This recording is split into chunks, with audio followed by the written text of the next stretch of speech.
सर्वांना शुभ सकाळ आणि वसुबारसच्या शुभेच्छा. 7ला सुट्ट्या लागल्या आणि लगेच दुसऱ्याच दिवशी आम्ही निघालो गावाकडे दिवाळीसाठी.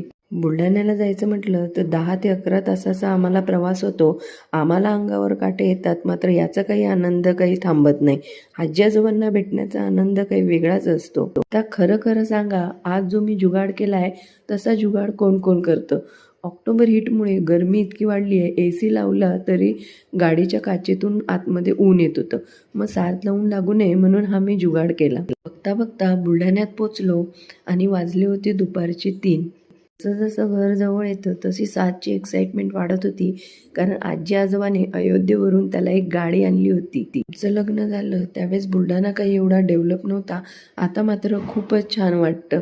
आणि बघा, घरी पोचल्यावर आबा आबा करत पहिले गाडीतून उठून त्याने आजोबांना घट्ट मिठी मारली. पहिली माझी गाडी द्या आणि गाडी बघून मग त्याच्या मनाला शांती लागली. मग फ्रेश होऊन मस्त साबुदाण्याची उसळ खाल्ली. मग थोडासा आराम झाल्यानंतर आम्हाला जायचं होतं आज जान्हवी बाळाच्या पहिल्या वाढदिवसाला.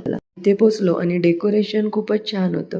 थोड्या वेळातच बड्डे सुरू झाला. सासूबाईंनी पुढे जाऊन ऑक्शन केलं आणि तिला गिफ्ट दिलं.